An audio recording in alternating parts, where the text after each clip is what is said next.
Hello, and welcome to Leading Inspired Learning, a Strive podcast. Welcome to Leading Inspired Learning, a Strive podcast. My name is Allie. I am your host for today's episode, and I am thrilled to welcome Sara with me to have an amazing conversation about some of your research, also you, and some of your research. Thank you. So Sara made the trek from Mississauga this morning to join us on the podcast. We're so happy you're here and you made the drive. Thank you for joining us. Yes, I was so happy to just come up and just see the podcast area and just talk with you all. Yeah, when I met with Sara on Zoom, I literally picked up my laptop and I was like, this is where we record the podcast, because it's hard to get a sense. Yes. But it is so lovely to chat with you in person. I think it just makes our conversations much more Absolutely genuine. Yeah. So welcome. Thank you. Tell us about you. For sure. So some of my experience extends back to being an RECE and working with children from the ages of up to 0 and up until the age of 12. I have experience working in private schools. I have experience in high scope environments and in play-based environments. Currently, I'm working as a professor at Sheridan College, and I'm currently a part-time faculty member at the moment, and been loving that. It's been such an amazing experience, just going completely full circle. Yeah. Oh, I should also mention that I completed my ECE at Sheridan, so that's why it feels so full circle. And I actually just recently completed my master's, and that's what we're going to be discussing today, my thesis at Ontario Tech University. Awesome. Yeah. So born, raised Mississauga? I was raised here all of my life, and I was actually born in Saudi Arabia. Okay. Yes. So how old were you when you moved to Canada to be raised? About 9 months. Oh, so a wee baby. Yes. A wee little babe. Exactly. Amazing. And raised in Mississauga. Yes. I grew up in Mississauga too, so we've got amazing. that in common. Yeah. It's when I now have lived in London for so long. Yeah. Like when I grew up in Mississauga, I was like, oh, it's like the city, like a city. You're used to the level of people and noise and things. And London's not a small town, but now when I go back to Mississauga or drive through Mississauga or go to Toronto for anything, I'm like, oh my God, how did I live here? Yeah. It's so busy.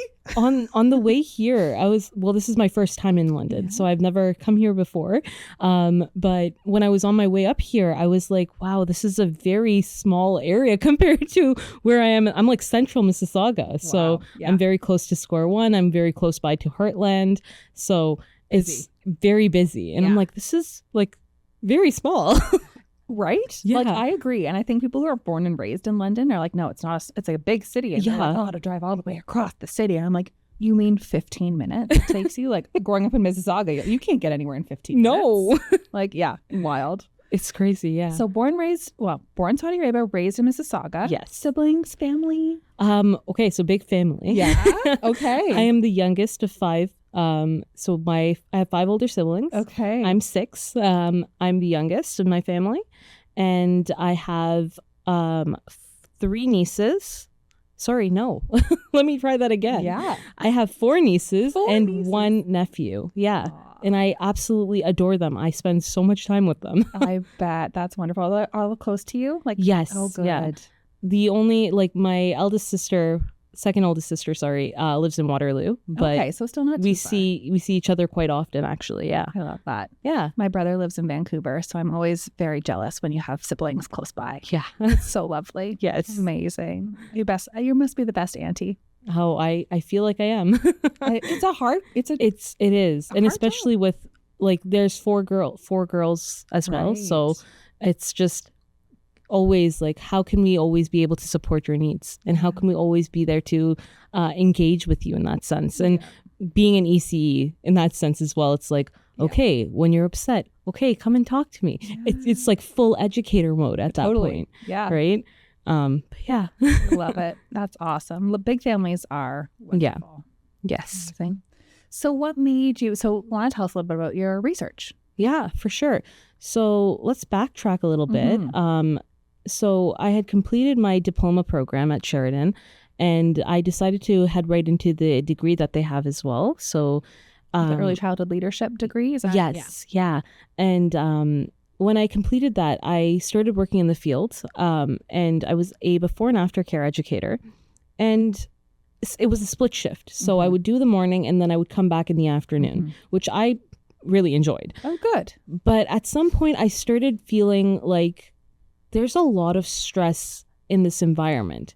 And I felt like there was a lot of stress for the children. Just that transition from going into a coming back into a childcare classroom type of thing, or even just like transitioning from school day to not a kindergarten, but more so a childcare classroom in that sense. So I started questioning and I started wondering, okay, what are some of the stressors that the children are feeling, and what are some of the stressors that the educators are feeling? Because I was starting to feel a little bit of stress with my, I think I had 15 kindergartners in my class. So I was starting to feel a little overwhelmed. There was a lot of like challenging behaviors that we were having in the classroom. And I really don't like the word behavior, but it's used so often. You and me too, girl. Honestly, I think I've talked about it on the podcast so many times, but it is. And I think when it's used in the context of explaining all human behavior as behavior, I get it. But when people focus on behaviors, labeling it as if they're all negative, that's really irks me. Exactly. Yeah. So there was a lot of those aspects that I was considering. Then my mind started really moving towards, okay, what is the educator team feeling? Because I'm not even in a full day kindergarten classroom. I don't have those 30 children in my classroom. And I'm talking 30 because I'm in Peel region. So it's very likely that you'll have up to 30 and up to maybe 33 children in a classroom. I don't think I've ever visited a classroom that has been lower than 30 at this point, actually, because I also do field visits when I'm teaching at Sheridan. So it's, wow. I was like, I need to know what they're feeling because I feel overwhelmed with my 15 and I'm not with them the whole day. So that's what really got my mind working on it. And when I got into my master's, I was like, I need to look into this because I need to figure out what might be happening in this environment. And it's been so long since the kindergarten program has been in effect. I need to sort of get that understanding and see what has changed. Are there still stressors? Are there still these like aspects of power dynamics in the classroom environment? And what's out there right now? Well, I think that's such a good point because when the kindergarten, FDK, full day kindergarten, was introduced, when I first heard about it as an EC, it was my understanding that it was supposed to roll out that basically there was an EC who worked, say, 6:30, 7 a.m. till midday. Yeah. With the before school program leading right into the school day, traditional school day. So the teacher arrives, say 9-ish. The teacher's there 9 to 3. Then the ECEs switch out midday. And the second ECE works that midday till the after school hours. So say 6 p.m. Yeah. And the teacher would work the middle. So it was how it was introduced to me. I felt like that makes perfect sense. Cohesive. You have a three educator team for your children. They're in the same space. They're in the same environment. They have the similar educators with similar rules for their full day, which makes sense because most working parents can't necessarily pick up their children or drop them off at 9 and pick them up at 3:20. Yeah. It's just not realistic for a typical work day. It's not. So I was like, okay, when this was introduced, like this makes sense.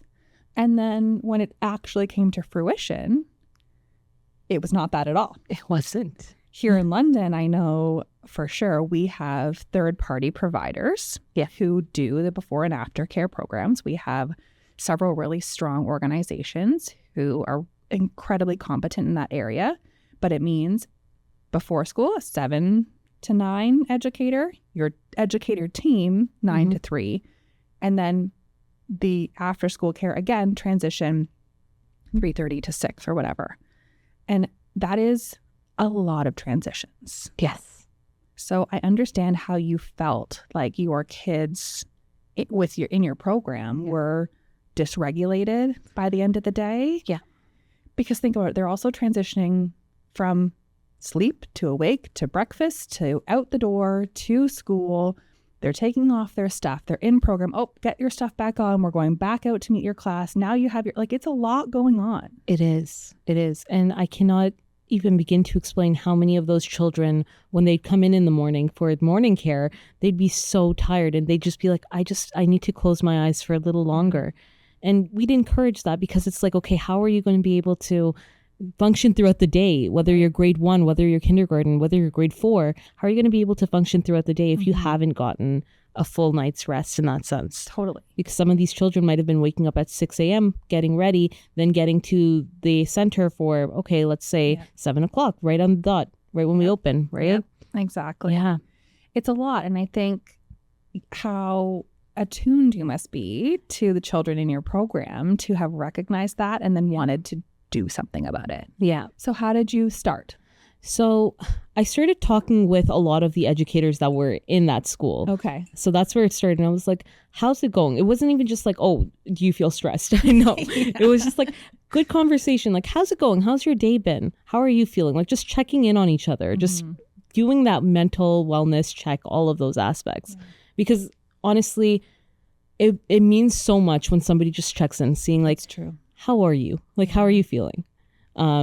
So I started off like that, and then it slowly sort of progressed to, it's been a rough like couple of days now where the children are just still adjusting, especially with the beginning of the school year. And then when we're getting to winter holiday and then they have those 3 weeks off and then they come back and then it's like basically starting from the beginning again because they've spent so much time at home with mom and dad or their guardians or whoever it is, or aunts, uncles.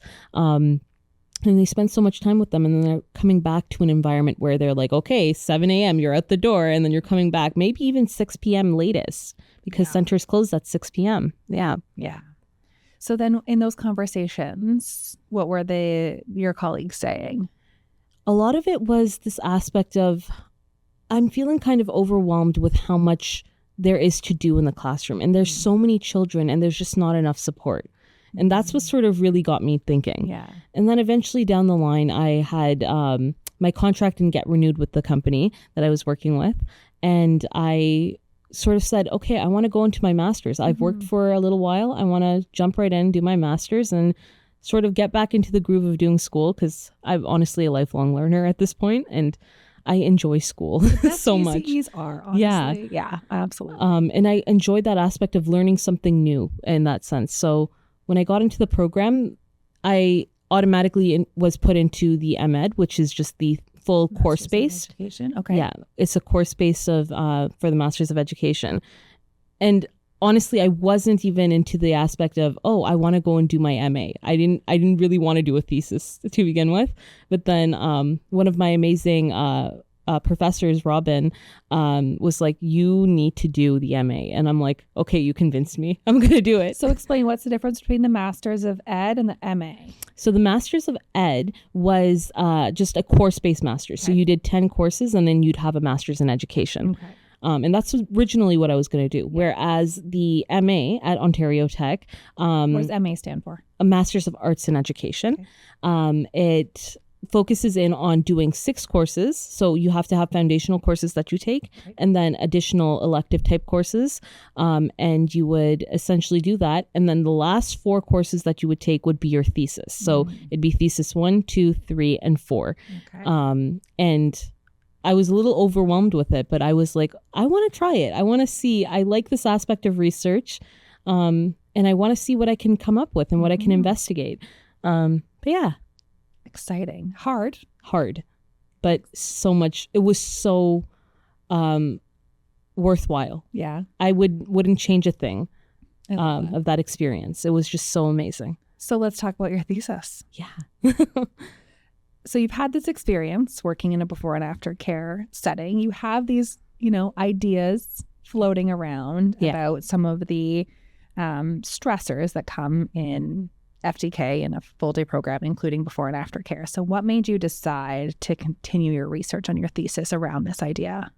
So it was originally, I wanted to look at educator stress. That's what it looked at. Just RECEs, their mental health and well-being, looking at that. And then my supervisor and I were talking about it. And then I said, I also have another idea, but I don't know how I'm going to do it yet. It's just something that's been floating in my mind for a couple of years now. And I said, I want to investigate the kindergarten educator team. And I want to know what their stress and power dynamics are. Now, I can't remember if I said power dynamics to her, but I want to investigate what their stressors are in their environment and how it contributes to their mental health and well-being. And she was like, I love it. She was like, I love it. We're going to do this. And I'm like, okay. So that's how it really started with the masters. Yeah. When we were chatting and you had said the power dynamics, I think I had said to you, like, really, it's like calling out the elephant in the room, because we have all kind of known that there is a bit of a power imbalance in the OCT, the teacher, and the ECE in the classroom. Yeah. But I had never heard it be called flat out directly, this is a power imbalance. There is something going on here. Yeah. And I think that that's not necessarily a negative thing, but we hear anecdotally lots of stories of people dealing with issues within their classroom team. And to have that language since chatting with you about it being a discrepancy in the power makes so much sense. Yeah. So tell me about it. What'd you do next? Yeah, for sure. So I then did a lot of reading. To be honest, it was so much reading. But I did realize that there was a lot of people that were talking about this imbalance in the educator team.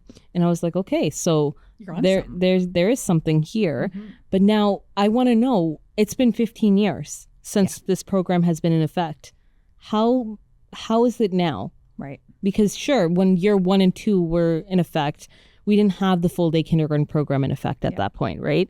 We only had this aspect of, okay, we're putting an RECE into the classroom. We're changing it from half day to full day, which is a big shift for a lot of people. And now I want to know, is there still any sort of stressors? Is there any sort of baggage in that sense? Yeah. That is coming from either side, whether it be an RECE or whether it be an OCT, right? So when I started investigating this, I had set up focus groups for it. So I had separated OCTs and RECEs. And my OCT participants I had interviewed first, and I was asking them a bunch of questions. I was talking with them, and it was such an amazing, rich conversation. And we discussed this aspect of how they view the educator team.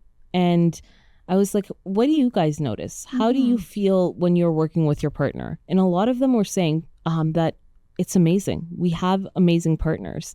And we understand the purpose of the partner. Yeah. But with my findings, I also came to the conclusion that it might not be the OCT that is contributing to this power dynamic only. It's structural. It's this aspect of what's happening in the school setting. Right. Because somebody who's been teaching maybe, let's say, grade 5 for the past 20 years might not completely understand what the purpose of an RECE in a kindergarten classroom is. So these power imbalances are going beyond the kindergarten classrooms. Yes. So that's what my assumption was. And that's what my findings were saying in that sense as well. So I had said, I think it's other educators in the environment. Principals contribute to it, vice principals contribute to it, administrative staff, and most importantly, parents as well. Because sometimes it's not communicated who's the teacher and who's the RECE, right? When they're both educators, when they're both professionally trained. Right. But it's always one is viewed higher than the other. Right. It's always like this. Because, I don't know, it's their educational background. It's their experience, right?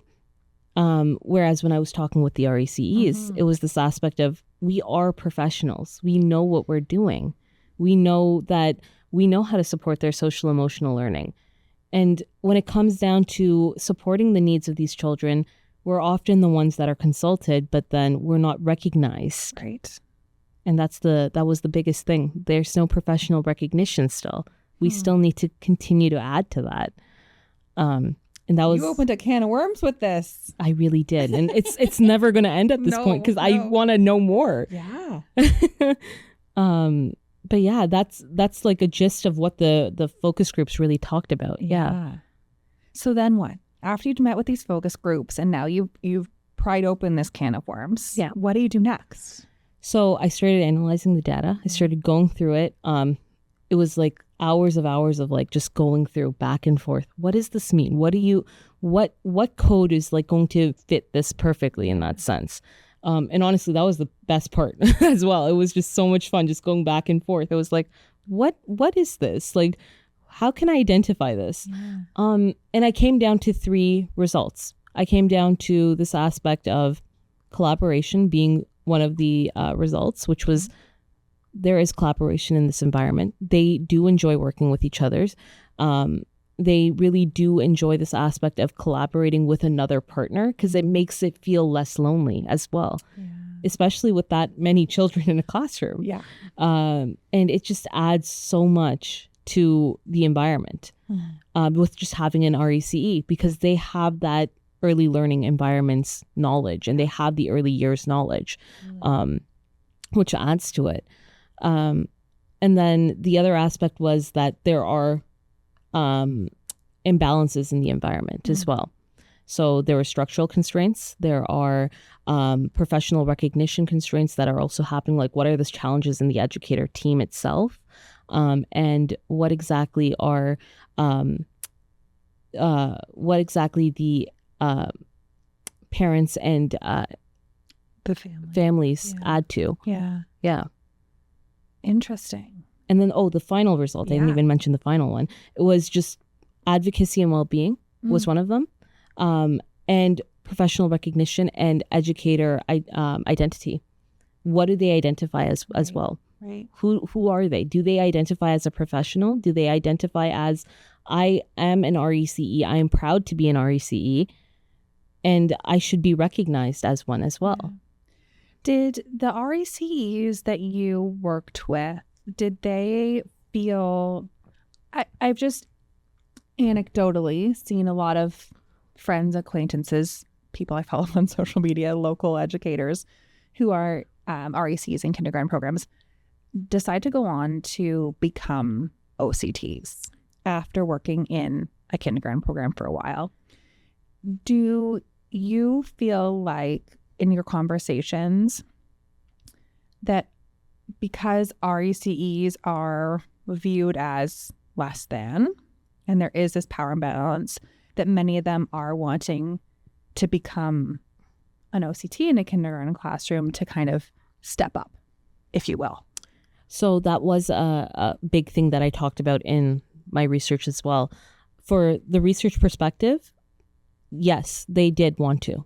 And many of the RECEs that were, I want to say 2 of them that I had interviewed or where they were in my focus group more so, they had straight up said, we had switched over right when the kindergarten program was established to get a way out of daycare. Not to say it was a bad thing, but it was just another way to like sort of experience another aspect of early learning. And when they mentioned that, I was like, okay.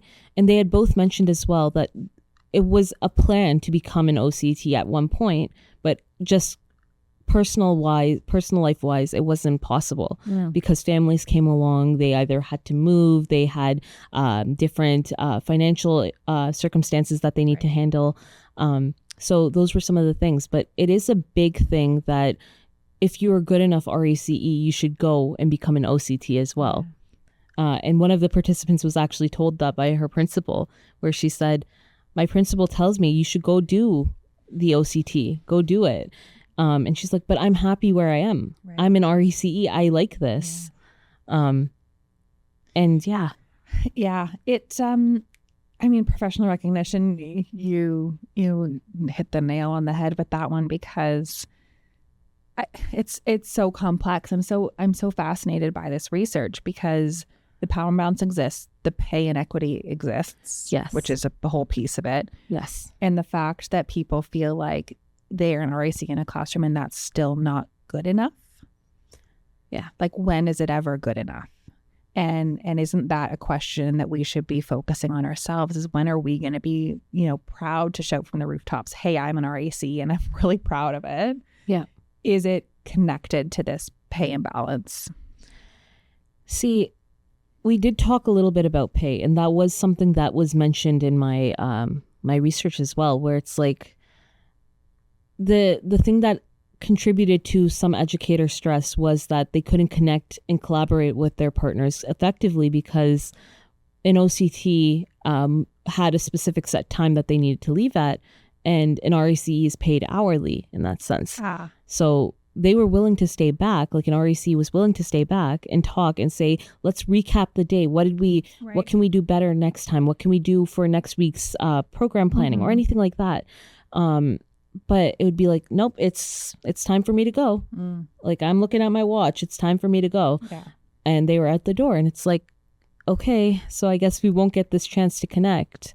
And I think that I've heard that anecdotally as well, of even things like parent-teacher interviews. Yeah. That, OCTs are required to do parent-teacher interviews. Yeah. And what I've heard, and I've never seen an EC job description for our local school board, but that RECs are not. Yeah.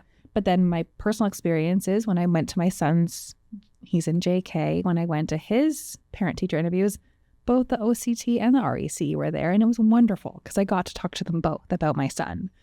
And I don't know if that was the EC going above and beyond. I don't know if that was the OCT being open to that, because I know some are saying, oh, nope, not your job, I'll handle it, or whatever the circumstance may be. And so I think a lot of it too is the pay imbalance along with the job description inequities that may exist make it complicated for the two to get along. Yes. And it really adds to it, because when there is this pay imbalance, there, for one, is looking at, okay, why are we getting paid differently at this point? Because I'm down here still, and you're getting, like, who knows, even over $100,000 a year. Yeah. And I'm barely making ends meet. Yeah. And I am a professional. I have to register with a college, just like you need to register with a college, but I'm still struggling out here. So it's that aspect as well. And it's also thinking about, okay, how much power is the OCT willing to give to the RECE as well? Because that is a very big thing that's in the environment as well. And that's really how it's viewed. I think it was Rachel Langford, who's a very big researcher on power dynamics in kindergarten classrooms, had mentioned this aspect. How much power are you willing to give in that sense? And if you are willing to give that power, then yes, it's viewed as equal in that sense. But if you're not willing to give that up, then it's obviously going to create this power imbalance. And a lot of the educators mentioned that, we're a team. And one of the things that helps the most when we are working together is using this we language. Right. Consistently through email communication, through just talking verbally with the parents, just saying, let me just get my partner, come and we'll talk about it together in that sense, instead of just having a one-on-one conversation with an OCT. Or just like having a one-on-one conversation with an REC. And a lot of them emphasize that collaboration is a very big part of how you are viewed professionally in that educator team as well. That makes sense. And it's like an arranged marriage in that sense, because a lot of these educators don't get this aspect of, I don't know who you are until the first day of school or like a week before. Totally. So I want to get to know you, but how do I know I'm going to hit it off with you? Yeah. In that sense. Well, and I mean, I think we can relate as educators who might work in childcare centers. There's not many circumstances where you're alone, say with 8 preschoolers or 5 toddlers. Most classrooms are designed to support, the full 10 toddlers or 15 toddlers, so you'd have 1 or 2 other coworkers in your room with you, and you never actually know who your coworker is going to be. Yeah. You don't know if you're going to get along. We're all human. We don't get along with everybody, and that's natural. So you're kind of like, I love that arranged marriage. That's hilarious. Yeah. Because you're matched up. So I know for my son's ECE, she was actually an infant educator in a childcare center for the last 20 plus years. Wow. Yeah. And just made the shift to work for the school board, to work in the kindergarten classrooms. And it was the last couple weeks before school started that that she knew she was going to be the EC in this classroom, and she'd never done this work before. Yeah. So she's wonderful. We worked together in professional capacities through Strive before, and it was so lovely to see her again as my son's educator. Yeah. And I often chat with her on the playground just about like, wow, like what a big change for you. Yes. Going from infant care for 20 years Yeah. to kindergartners. Huge change. Like, how is it going? And I love her perspective. She just was like, you know what? I'm, getting closer to retirement, and I wanted to learn something new and different. I wanted to experience and learn something new and different. So I wanted to give this a try. Yeah. And I was like, good for you. Because it would be so easy to stay in your comfort zone. Yes. And she, has an established career. She was comfortable where she was, but she wanted to push herself and learn this. And from what I can see of the relationship between the two, it's a wonderful thing. The teacher my son has, OCT, has been a teacher for many, many years in that school. Yeah. And it seems like she has welcomed her with open arms and helped teach her along the way. Yeah. So it can go really positively in these arranged marriages. Yes. At least from a parent perspective and outside parent perspective. I also have a best friend who's an OCT and was a kindergarten teacher for many years. And not all educators, teachers, and RECEs are great at their jobs. Let's face it. Yes. There are some struggles there. Yes. My best friend talked about one kindergarten or one ECE that she had worked with who believed as an REC her job was documentation. So all she did was hold the iPad, take pictures, Yes. and document. Yeah. And my best friend was just like play with them. Yeah. Like engage with them. Like you don't just have to document. Yeah. Like great that you're doing that, but also. So it is these, things we assume about the roles and the jobs and as we're learning them. And there can be tensions. There can be. And honestly, there was one educator that was a part of the focus group that had mentioned she was an OCT for over 20 plus years. And she's had experience with primarily 2 educators, RECs, that worked with her throughout the full day kindergarten program. She mentioned one of them, or both of them actually, preferred just being a sort of guiding hand to the OCT in that sense. Okay. While other RECs might prefer, I want to take on more responsibilities. Yes. So I guess it's also based on preference of what that educator wants to do. But it also comes down to what the partnership and dynamic is, because there's so much that can happen within it. Mm-hmm. And just as you mentioned, there are dynamics where they butt heads on certain topics.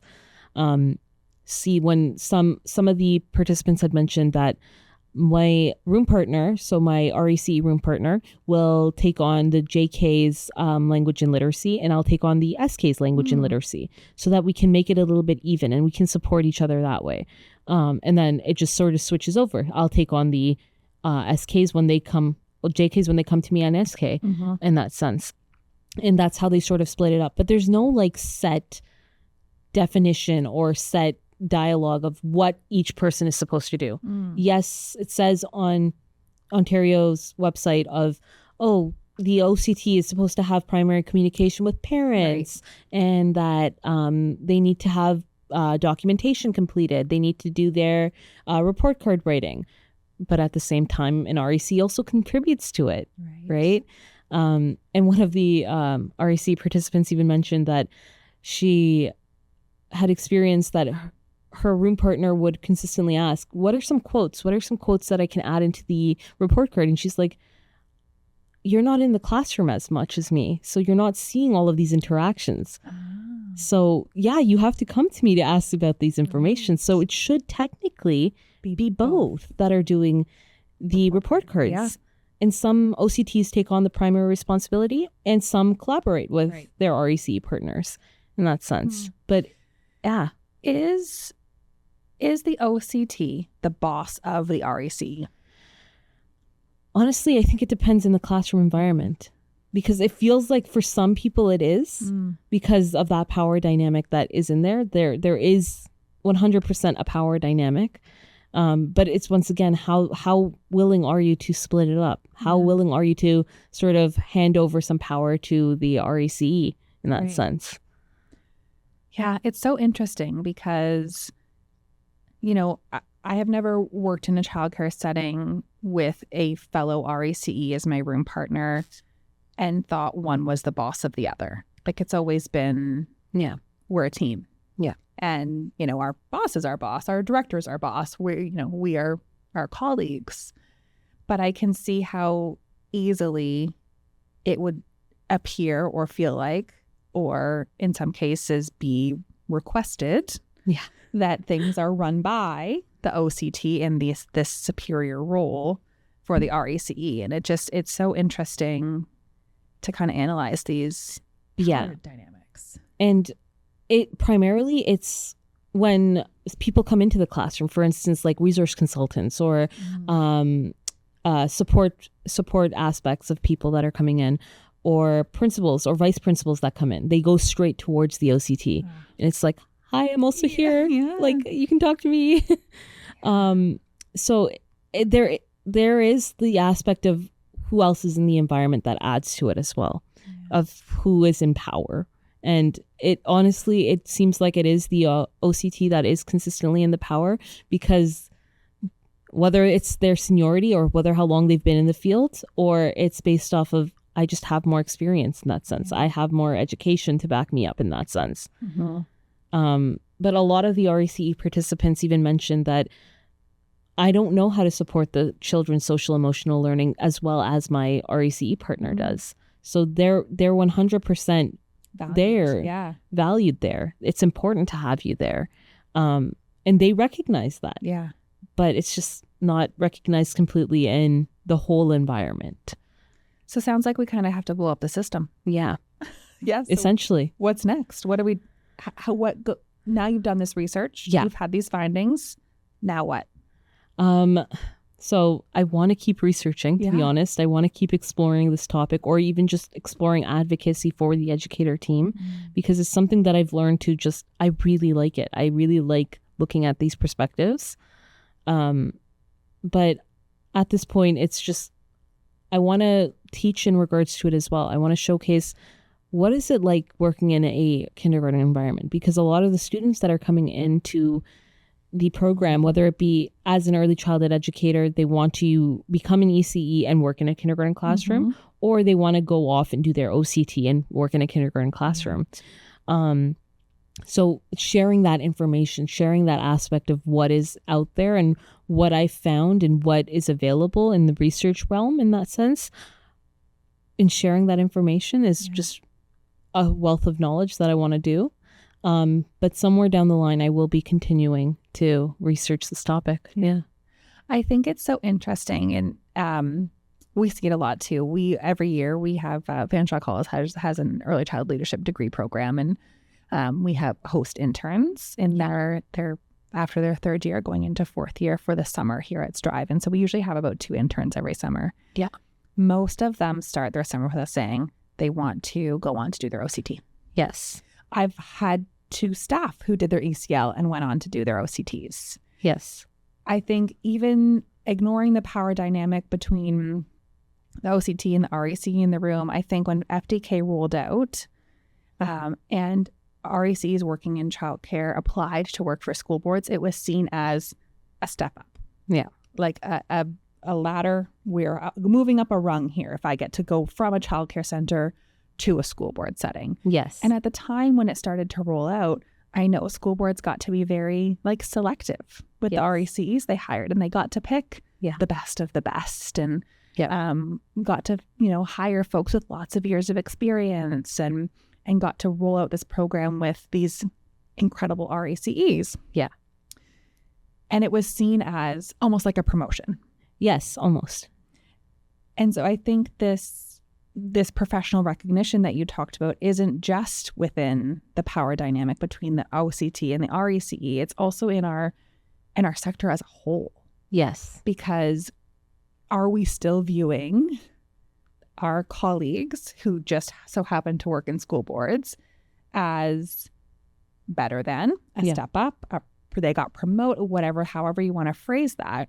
Or are we viewing our positions as equal? And again, I also think that there is a pay factor that goes in there too. Yeah. Yes, RECs make less than OCTs, but typically RECEs in school boards make more than RECs working in childcare centers. Yeah. And that is one of the aspects that I looked at. But when it came down to asking them about how is your mental health, how are you feeling when working in these environments in that sense, a lot of them said, I'm almost ready to leave the field at this point because it's just so overwhelming with whether it be the children or whether it be the stress from the classroom environment, whether it be stress from their partner, whatever it was. I'm almost ready to leave this environment. I'm questioning if I should go back to a childcare setting because there were so many aspects to it. It was like one of them was pay, where it's like I get better benefits maybe as I work as a childcare provider instead. And yes, the hours aren't great. Yes, I'd still have to queue back to working a 6 p.m. shift maybe at the latest on a biweekly rotation or a weekly rotation. But honestly, the class sizes are smaller. Yeah. And yes, but I also feel like I'm more supported in a childcare environment. Whereas in a school board environment, I'm calling for support, but I'm not getting that support.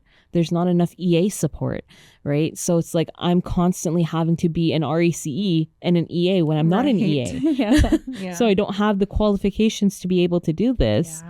But because I'm an ECE, I can technically also be an EA. Right. Because that's how it sort of works. At least in Peel, I think you can apply to be an EA, but you can also apply to be an ECE in that sense.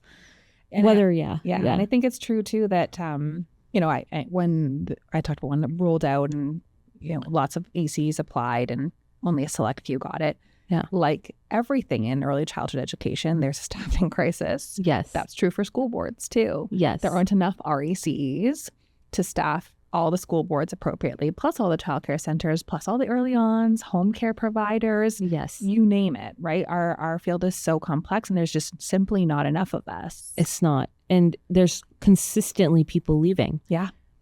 And it's just, we consistently need educators in the field that will stay in the field. But once again, it comes back to how can we get them to stay? Yes. And pay is one of the biggest ones. Absolutely. Because it's like, I'm not getting paid enough. And if I'm living in central Mississauga, let's say. Yeah. How you can afford it, honestly. I can't afford anything. No. I can't afford rent, let alone I can't afford groceries now because inflation is just hitting really hard. It's true. Or it's like gas payments are just crazy. Yep. So it's like, I'm not getting paid enough for this. And I would rather maybe go back to a childcare setting where I get that support. Class sizes are smaller and I need some sort of consistency then. Yeah. And one of the biggest reasons why people were switching over to going to kindergarten was because, hey, the hours are better in that sense. I won't have to work later. Yeah. And I can summer's off. Summer's off. I can spend time with my children. I can pick up my children. Yeah. Whereas in childcare, it's like, okay, I need to figure out next week's pickup schedule for my children. Yeah. Whether they go to before and after care or whether I have my significant other, my aunt, my uncle, whoever it is, my sister, pick up the children in that sense. Yeah. So it's a lot. There's a lot of nuance to this research that you've done. There's a lot of factors at play here. So many, so many. And honestly, I could talk about this for ages and it still won't be enough. No, because there's so much to it. Yeah. Yeah. Okay. To end on a happy note. Yeah. Can you tell us from your focus groups, maybe one of the stories that you heard from either at OCT and REC that warmed your heart? Okay. Let's see. One of them had mentioned that it was the pairing that they had with their educator when they first started working with them. Remember, once again, they don't get to know their educator in advance. Marriage, yep. It worked out so perfectly that they just always kept in touch. And even when they both switched over schools, they stayed as best friends and they stayed in consistent communication. And they stayed in this aspect of, oh, I'm always here to support you and I'm always here to check in on you, even if you have a good day, even if it's a bad day. So that was a very big thing. And I think, once again, we talked about this earlier. It's just helps so much when somebody just says, hey, how are you doing today? Yeah. And how are you feeling? So that was a really heartwarming piece, just seeing that aspect and seeing that, hey, even though I worked with you X number of years ago, I'm still going to stay in touch because I'm still in the field. You're still in the field. We need each other. I think that is so beautiful. Actually, goosebumps, because I think it speaks to everything we do in this sector where relationships are at the core. Yes. Yes. Right. And that's such a beautiful story of educators who their relationship was at the core. Yes. Of their work. And that, goes beyond, seeing each other day to day in a working environment. It's deeper than that. So, yeah. And I think that's true for children. I think it's true for educators and children. I think it's true regardless of the setting that you're working in, is relationships are what matter. Yeah. How people make you feel is what matters. And I think that's a beautiful and heartwarming story. Thank you for sharing that. Thank you. Well, it sounds like you have more research to do. For sure. Solutioning next. Yes, maybe. Again, maybe we'll have to just blow it all up and rebuild it. Yeah, maybe. Who knows? But I think this is the beginning of a beautiful friendship, Sara. Yes. Thank you so much for joining us. Thank you for having me. I'm excited as your research continues to hopefully have you back on and sharing a little bit more about the more you learn. Absolutely. Yeah. Thanks so much for listening. You can connect with us on Instagram at Leading Inspired Learning Pod or on our website at striveswo.ca/podcast. I would love to have you tell a friend or colleague about this podcast. Thanks again for listening. Please join us next time.